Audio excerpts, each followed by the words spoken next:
नमस्कार दोस्तों, चलिए जानते हैं राजस्थान की 50 फटाफट बड़ी खबरों को सिर्फ 10 मिनट में। लेकिन उससे पहले आप यह वीडियो कहां से देख रहे हैं हमें कमेंट में जरूर बताएं और वीडियो को लाइक करके चैनल को सब्सक्राइब जरूर कर लें।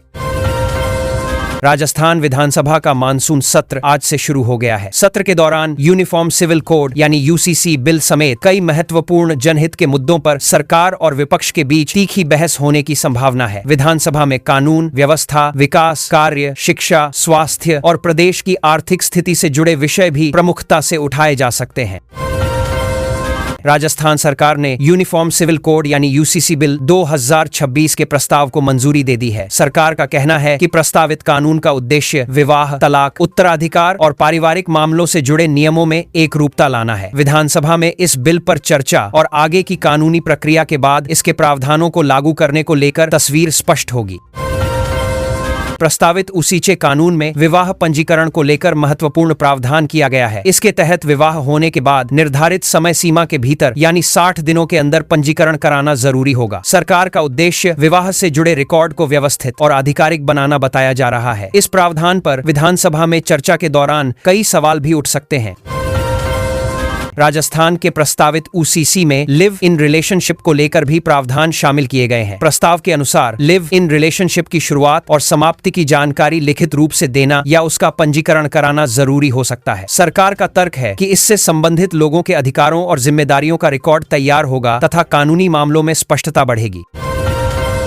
राजस्थान सरकार पर्यावरण संरक्षण को लेकर राजस्थान ट्री प्रोटेक्शन बिल 2026 लाने की तैयारी में है। प्रस्तावित कानून के तहत राज्य में महत्वपूर्ण पेड़ पौधों की प्रजातियों को विशेष संरक्षण देने की व्यवस्था की जाएगी। इसका उद्देश्य तेजी से घटते हरित क्षेत्र को बचाना और पेड़ों की अवैध कटाई पर नियंत्रण मजबूत करना बताया गया है। बिल पर आगे विधानसभा में चर्चा होगी। प्रस्तावित ट्री प्रोटेक्शन कानून में राजस्थान की कई महत्वपूर्ण वृक्ष प्रजातियों को संरक्षित श्रेणी में रखने की योजना है। राज्य वृक्ष खेजड़ी के साथ रोहिड़ा और पीपल समेत कुल 29 प्रजातियों को संरक्षण देने का प्रस्ताव बताया गया है। इन पेड़ों की कटाई या नुकसान पहुंचाने से जुड़े मामलों में नियमों को सख्त बनाने की दिशा में सरकार आगे बढ़ रही है। राजस्थान सरकार ने सरकारी सेवा नियमों में महत्वपूर्ण बदलाव को मंजूरी दी है। अब मृत सरकारी कर्मचारियों की बहुओं को भी अनुकंपा नियुक्ति के दायरे में शामिल करने का प्रावधान किया गया है। इसका उद्देश्य ऐसे परिवारों को आर्थिक और सामाजिक सहारा देना है जिनके परिवार के कमाने वाले सरकारी कर्मचारी की सेवा के दौरान मृत्यु हो जाती है। राज्य सरकार ने सरोगेट माताओं के लिए 90 दिन के मातृत्व अवकाश के प्रस्ताव को मंजूरी दी है। इस फैसले से संबंधित महिला कर्मचारियों को मातृत्व के दौरान आवश्यक समय और सुविधाएं मिल सकेंगी। सरकार का उद्देश्य सरकारी सेवाओं में महिला कर्मचारियों के लिए पारिवारिक जिम्मेदारियों और नौकरी के बीच बेहतर संतुलन बनाने की दिशा में सुविधाएं उपलब्ध कराना है।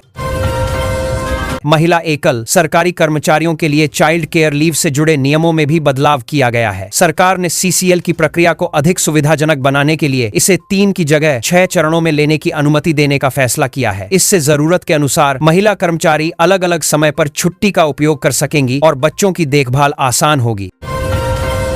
राजस्थान में आगामी नगरीय निकाय चुनावों को लेकर चुनावी गतिविधियां तेज हो गई हैं। राज्य के 309 नगरीय निकायों में चुनाव कराने की घोषणा की गई है। निर्धारित कार्यक्रम के अनुसार 9 और 11 सितंबर को मतदान कराया जाएगा। चुनाव कार्यक्रम जारी होने के साथ ही संबंधित क्षेत्रों में आदर्श आचार संहिता लागू हो गई है और राजनीतिक गतिविधियां भी तेज होने लगी हैं। राजस्थान में नगरीय निकाय चुनाव की घोषणा के साथ ही पूरे राज्य में आदर्श आचार संहिता लागू हो गई है। चुनाव वाले क्षेत्रों में सरकारी घोषणाओं, नए विकास कार्यों और राजनीतिक गतिविधियों पर चुनाव आयोग की निगरानी रहेगी। प्रशासन को निष्पक्ष और शांतिपूर्ण मतदान कराने के लिए आवश्यक तैयारियां पूरी करने के निर्देश दिए गए हैं। उम्मीदवारों की गतिविधियों पर भी नजर रखी जाएगी।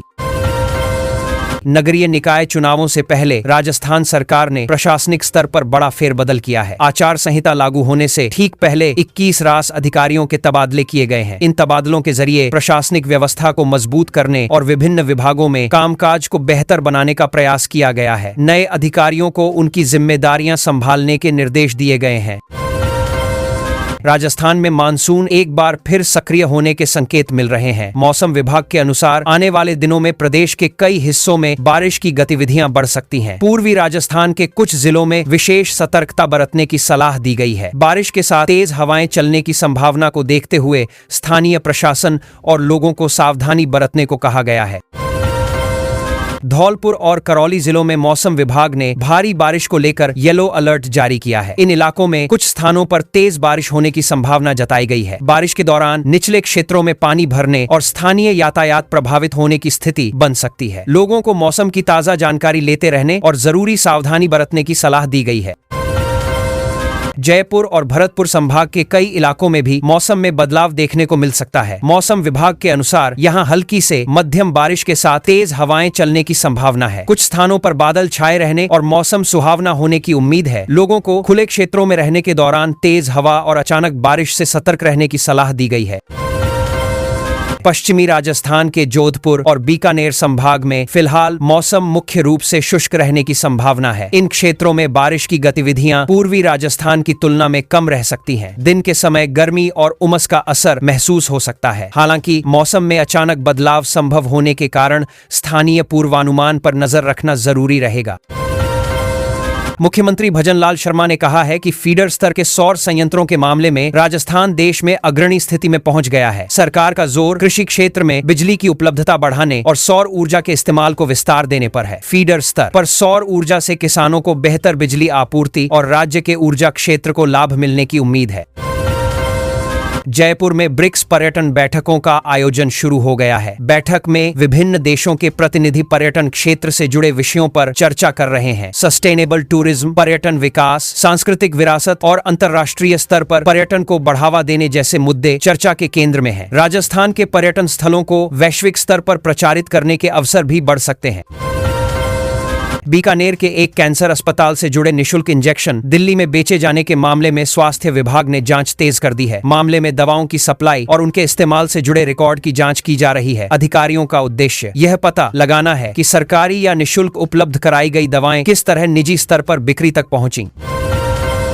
जयपुर एयरपोर्ट पर एक इंडिगो फ्लाइट की प्राथमिकता के आधार पर लैंडिंग कराई गई। बताया गया कि उड़ान के दौरान एक यात्री की अचानक तबीयत बिगड़ गई थी। स्थिति को देखते हुए विमान को प्राथमिकता से उतारने की व्यवस्था की गई। एयरपोर्ट पर मेडिकल सहायता उपलब्ध कराई गई और यात्री की स्थिति के अनुसार आगे आवश्यक चिकित्सा प्रक्रिया पूरी की गई। अजमेर के एक साधारण दर्जी को सूरत आयकर विभाग की ओर से 974 करोड़ रुपए से अधिक की टैक्स रिकवरी का नोटिस मिलने का मामला सामने आया है। इतनी बड़ी रकम का नोटिस मिलने के बाद मामला चर्चा में आ गया है। संबंधित व्यक्ति और विभाग के स्तर पर दस्तावेजों तथा पुराने लेन देन की जानकारी की जांच की जा रही है ताकि पूरे मामले की वास्तविक स्थिति स्पष्ट हो सके। जयपुर की एक पुरानी हवेली से करीब 170 साल पुराना खजाना मिलने की खबर ने लोगों का ध्यान खींचा है। हवेली से मिले सामान में लंदन की सील और मुगलकालीन सिक्के बताए जा रहे हैं। पुराने दस्तावेजों और वस्तुओं की ऐतिहासिकता की जांच की जा रही है। विशेषज्ञों की मदद से बरामद सामग्री की उम्र, महत्व और वास्तविक स्रोत का पता लगाने की प्रक्रिया जारी है। राजस्थान सरकार ने कांग्रेस शासनकाल में बनाए गए नए जिलों की समीक्षा के लिए कैबिनेट उप समिति गठित की है। समिति विभिन्न जिलों के गठन से जुड़े प्रशासनिक, भौगोलिक और आर्थिक पहलुओं का अध्ययन करेगी। इसके बाद सरकार को रिपोर्ट सौंपी जाएगी। समीक्षा के आधार पर भविष्य में जिलों की प्रशासनिक व्यवस्था को लेकर महत्वपूर्ण निर्णय लिए जाने की संभावना है। भ्रष्टाचार निरोधक ब्यूरो यानी एसीबी ने उदयपुर की कृषि उपज मंडी से जुड़े एक कर्मचारी के खिलाफ कार्रवाई की है। कर्मचारी को रिश्वत लेते हुए रंगे हाथों पकड़े जाने की जानकारी सामने आई है। कार्रवाई के दौरान अधिकारियों ने संबंधित रिकॉर्ड और अन्य जरूरी साक्ष्यों की जांच शुरू की। एसीबी मामले में आगे की कानूनी प्रक्रिया के तहत जांच कर रही है। चित्तौड़गढ़ में नारकोटिक्स कंट्रोल ब्यूरो ने मादक पदार्थों के खिलाफ बड़ी कार्रवाई की है। टीम ने करीब 451 किलो डोडा चूरा जब्त करने के साथ एक कथित तस्कर को पकड़ा है। बरामद मादक पदार्थ की कीमत और इसके स्रोत की जांच की जा रही है। एजेंसी अब यह पता लगाने में जुटी है कि खेप कहां से लाई गई और इसे कहां पहुंचाया जाना था। जयपुर में एक छात्र ने स्कूल से निकाले जाने के विरोध में करीब 25 फीट ऊंचे मुख्य दरवाजे पर चढ़कर प्रदर्शन किया। छात्र के इस कदम से स्कूल परिसर में कुछ समय के लिए अफरा तफरी का माहौल बन गया। मामले की जानकारी मिलने के बाद संबंधित लोगों ने छात्र को सुरक्षित नीचे उतारने का प्रयास किया। स्कूल प्रशासन भी पूरे घटनाक्रम की जानकारी जुटा रहा है। अलवर की एक तेल फैक्ट्री में भीषण आग लगने की घटना सामने आई। आग पर काबू पाने के लिए 5 जिलों से करीब 25 दमकल वाहनों को मौके पर बुलाया गया। दमकल कर्मियों ने काफी प्रयास के बाद आग को नियंत्रित करने की कार्रवाई की। आग लगने के कारणों और फैक्ट्री में हुए नुकसान का आकलन संबंधित विभागों की ओर से किया जा रहा है। राजस्थान से अमेरिका और कनाडा के नागरिकों को डिजिटल अरेस्ट के नाम पर ठगने वाले अंतरराष्ट्रीय साइबर रैकेट का पर्दाफाश होने की जानकारी सामने आई है। जांच एजेंसियां इस नेटवर्क से जुड़े लोगों और उनकी गतिविधियों की पड़ताल कर रही हैं। ठग कथित तौर पर लोगों को सरकारी एजेंसियों का डर दिखाकर पैसे ट्रांसफर कराने का प्रयास करते थे। मामले में आगे जांच जारी है। रक्षाबंधन के पर्व को देखते हुए रेलवे प्रशासन ने राजस्थान के कई प्रमुख रूटों पर विशेष ट्रेनें चलाने की तैयारी की है। त्योहार के दौरान यात्रियों की बढ़ती संख्या को देखते हुए अतिरिक्त ट्रेनों और अतिरिक्त कोच की व्यवस्था पर जोर दिया जा रहा है। यात्रियों को टिकट और ट्रेन की समय सारणी की जानकारी पहले से जांचने की सलाह दी गई है ताकि यात्रा में परेशानी न हो। भारतीय हॉकी टीम की पाकिस्तान पर 5-3 से जीत के बाद राजस्थान में भी खेल प्रेमियों में उत्साह देखने को मिला। टीम के शानदार प्रदर्शन को लेकर खेल प्रशंसकों ने खुशी जताई। मुकाबले में भारत ने आक्रामक खेल के साथ बेहतर प्रदर्शन किया और पाकिस्तान को हराया। राजस्थान के विभिन्न शहरों में हॉकी समर्थकों ने सोशल मीडिया के जरिए टीम को जीत की बधाई दी। राजस्थान के शिक्षा विभाग ने सरकारी और निजी स्कूलों में पढ़ाई तथा बुनियादी सुविधाओं को लेकर नई गाइडलाइंस पर जोर दिया है। अब स्कूलों में भवन, स्वच्छता, पेयजल, शौचालय और अन्य जरूरी सुविधाओं की स्थिति के साथ पढ़ाई की गुणवत्ता पर भी निगरानी बढ़ाई जाएगी। विभाग का उद्देश्य विद्यार्थियों को बेहतर शैक्षणिक वातावरण उपलब्ध कराना और स्कूलों की व्यवस्थाओं में लगातार सुधार सुनिश्चित करना है। कोटा जिले में नगर निगम के डंपर की चपेट में आने से एक पूर्व पार्षद के घायल होने का मामला सामने आया है। घटना के बाद संबंधित वाहन के दस्तावेजों और संचालन से जुड़े रिकॉर्ड की जांच की जा रही है। प्रशासन यह भी देख रहा है कि वाहन निर्धारित नियमों के अनुसार चल रहा था या नहीं। मामले की जांच के आधार पर आगे की कार्रवाई की जाएगी। राजस्थान के कई सरकारी स्कूलों की जर्जर इमारतों और बुनियादी सुविधाओं को लेकर स्थानीय युवाओं और संगठनों ने आवाज उठाई है। विभिन्न क्षेत्रों में स्कूल भवनों की मरम्मत, सुरक्षित कक्षाओं, पेयजल और अन्य सुविधाओं की मांग की जा रही है। स्थानीय लोगों का कहना है कि बच्चों की पढ़ाई के लिए सुरक्षित और बेहतर वातावरण जरूरी है। प्रशासन से जल्द समाधान की मांग की गई है।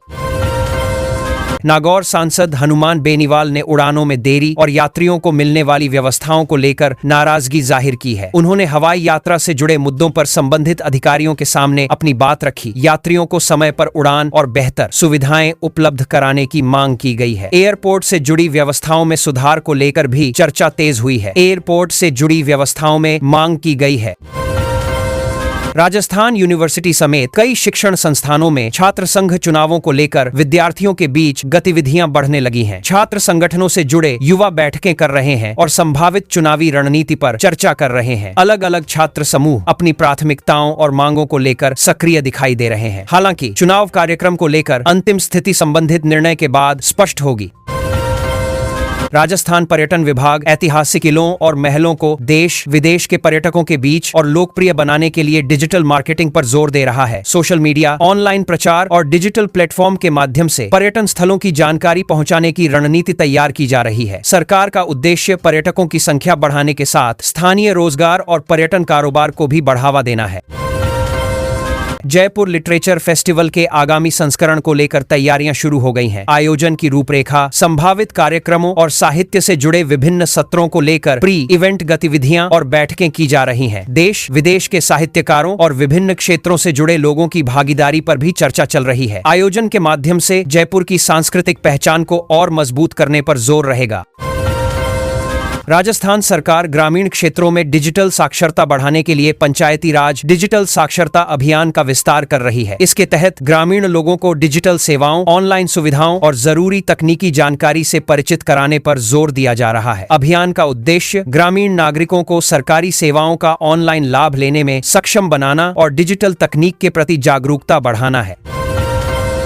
राजस्थान के हस्तशिल्प और जयपुर की प्रसिद्ध ब्लू पॉटरी को अंतर्राष्ट्रीय बाजार में बढ़ावा देने की तैयारी तेज हो गई है। उद्योग विभाग विशेष मेलों और प्रदर्शनियों के जरिए स्थानीय कारीगरों तथा उनके उत्पादों को नए बाजारों तक पहुंचाने पर काम कर रहा है। इससे हस्तशिल्प कारोबार को बढ़ावा मिलने, कारीगरों की आय बढ़ाने और राजस्थान की पारंपरिक कला को वैश्विक पहचान दिलाने में मदद मिल सकती है। राजस्थान में रबी फसलों की बुआई से पहले किसानों के लिए खाद की उपलब्धता सुनिश्चित करने पर सरकार ने जोर दिया है। संबंधित विभागों को यूरिया और डैप का पर्याप्त स्टॉक रखने तथा वितरण व्यवस्था पर निगरानी बनाए रखने के निर्देश दिए गए हैं। सरकार का उद्देश्य किसानों को बुआई के समय खाद की कमी का सामना न करना पड़े और उन्हें निर्धारित व्यवस्था के अनुसार समय पर कृषि सामग्री मिल सके। राजस्थान विधानसभा का मानसून सत्र आज से शुरू हो गया है। सत्र के दौरान यूनिफॉर्म सिविल कोड यानी यूसीसी बिल समेत कई महत्वपूर्ण जनहित के मुद्दों पर सरकार और विपक्ष के बीच तीखी बहस होने की संभावना है। विधानसभा में कानून व्यवस्था, विकास कार्य, शिक्षा, स्वास्थ्य और प्रदेश की आर्थिक स्थिति से जुड़े विषय भी प्रमुखता से उठाए जा सकते हैं।